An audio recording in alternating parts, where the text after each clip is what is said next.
The Assembly will hear an address by His Excellency Ratu Williame Mavalili Katunavere, President of the Republic of Fiji. I request protocol to escort His Excellency and invite him to address the Assembly.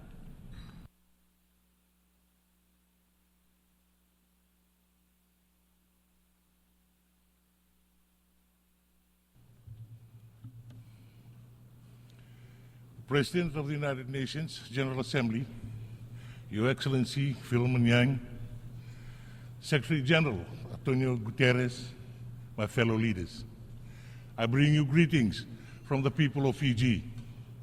I would also like to offer sincere congratulations to you, Mr. President, on your election to your high office, and we wish you well in the discharge of your important duties. As this is my first United Nations General Assembly, I begin by reiterating the words of the first Prime Minister of Fiji, the late Ratu Sir Kamisa Semara, in his inaugural address to this Assembly in 1970, and may I quote, "We do not live by bread alone, and it is only from the firm base of sound moral and spiritual standards that we can go on to meaningful economic progress. Quality should not take second place to quantity, especially when we are estimating society, its life and accepted values. Quality is measured by standards, and these standards must be observed by larger nations as well as by smaller. But it is for the United Nations to set the standards and to disseminate them widely," unquote. This statement was made when the United Nations was celebrating its 25th anniversary with the theme, Peace, Justice and Progress.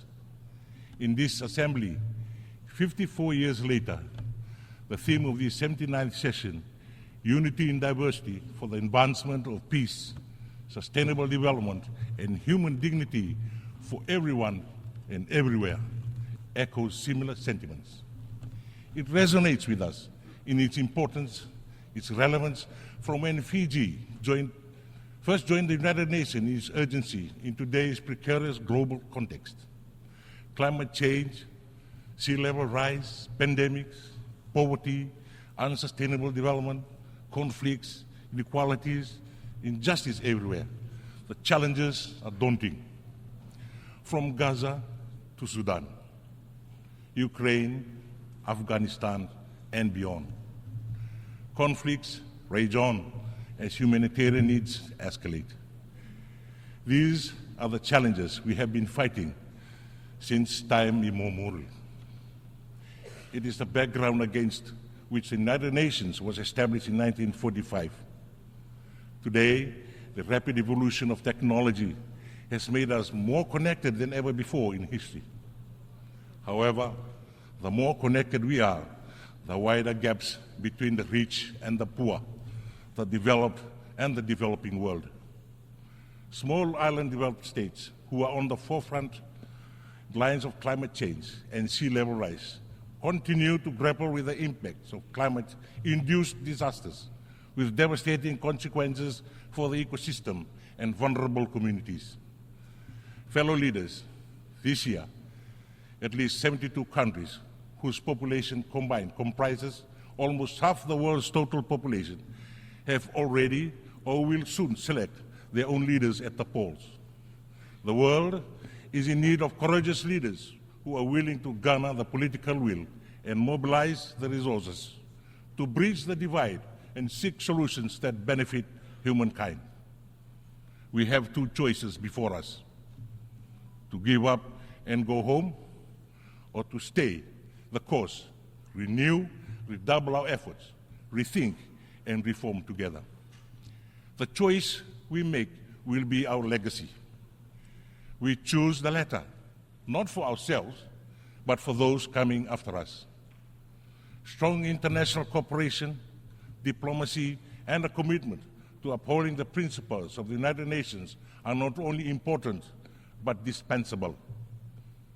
It is time to go back to the basics, the foundation and purpose of the United Nations Charter. We must invest in the empowerment of humankind and the protection of human rights. Fellow leaders, next year, the United Nations turns 80. The United Nations is only as strong as its member states. For 79 years, the global community has placed in trust in multilateralism and in the United Nations to foster cooperation, uphold human rights, and promote stability. We now live in an age of distrust, fueled by the increasing disconnect between people's expectations and inadequate responses to the multilateral system. It is our collective responsibility to counter misinformation and disinformation. Trust is a prerequisite for effective multilateralism. The continued success of multilateralism is critical. There is more to be done to ensure the voices of our countries are heard. An inclusive and responsive multilateral system must be able to respond and adapt to the challenges of today. The stakes are high for developing countries, including small island developing states and least developed countries that can continue to be left behind in the development race as we grapple with multiple crises. Despite our limited resources, the unfairness of the global governance system, and obvious inequalities, small island developing states continue to forge ahead. We do not have the luxury of time, nor can we justify inaction. Building economic resilience is a requirement for sustainable development in small island developing states. Recovery from the frequency and magnitude of climate-related shocks, including disaster, are a costly affair. Mobilizing the upfront funding needed for adaptation remains a challenge as resources are focused on recovery and reconstruction. The adoption of the multidimensional vulnerability index for small island states opens a new chapter in the ongoing effort to safeguard the future of vulnerable developing countries. Mainstreaming multidimensional vulnerability index into existing practice with policies will help ease the economic burden for small island developing states when needed the most.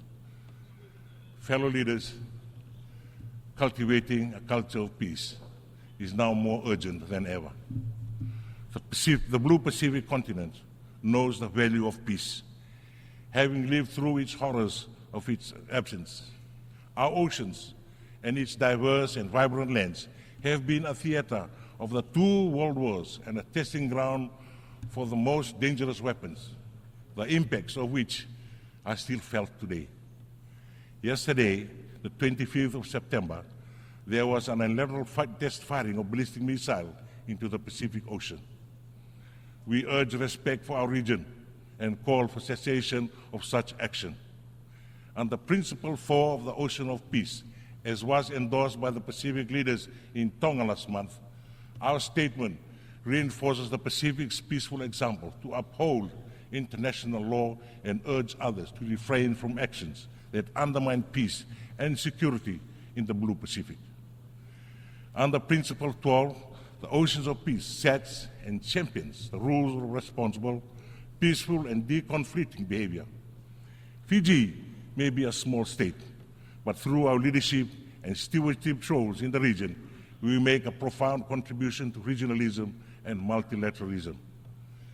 Fiji's first ever foreign policy white paper builds on 3 interconnecting themes of Fiji's foreign policy: sovereignty, security, and prosperity. Fiji's National Development Plan for 2025 to 2029 envisions empowering the people of Fiji through unity, based on the pillars of economic resilience, people empowerment, and good governance. True to the spirit of multilateralism, our bilateral, regional, and multilateral development partners are a key part of our efforts. We commit to the principles of the 2050 strategy for the Blue Pacific continent and to the Pacific leaders' vision of a prosperous Blue Pacific continent.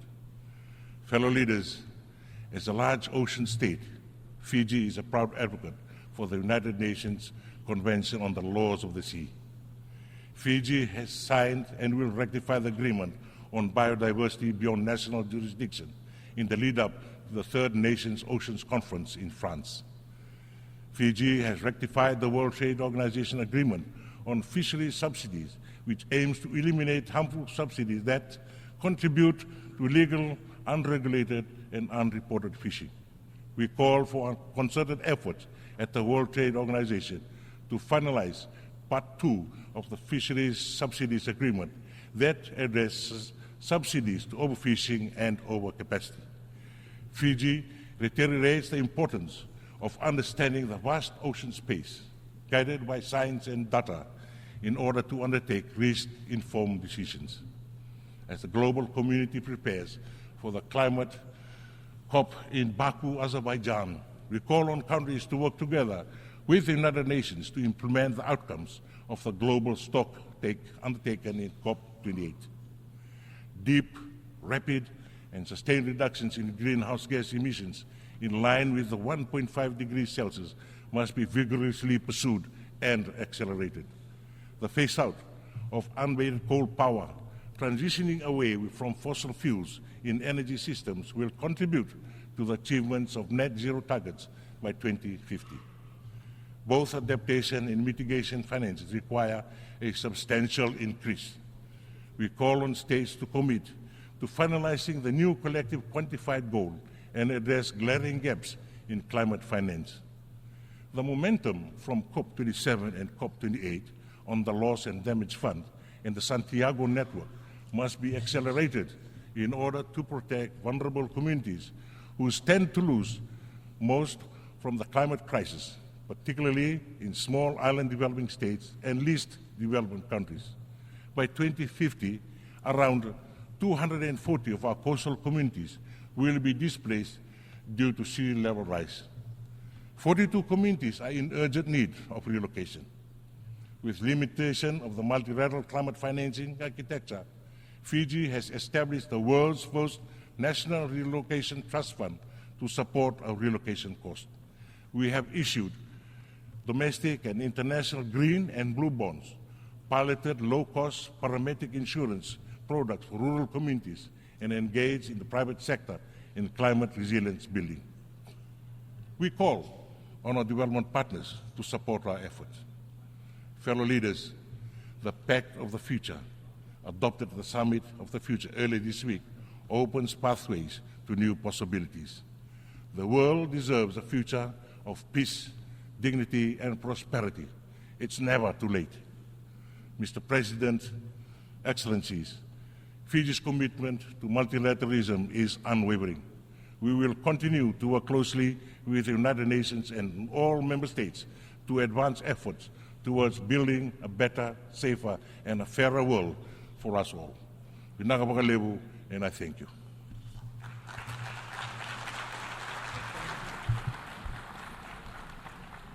On behalf of the Assembly, I wish to thank the President of the Republic of Fiji.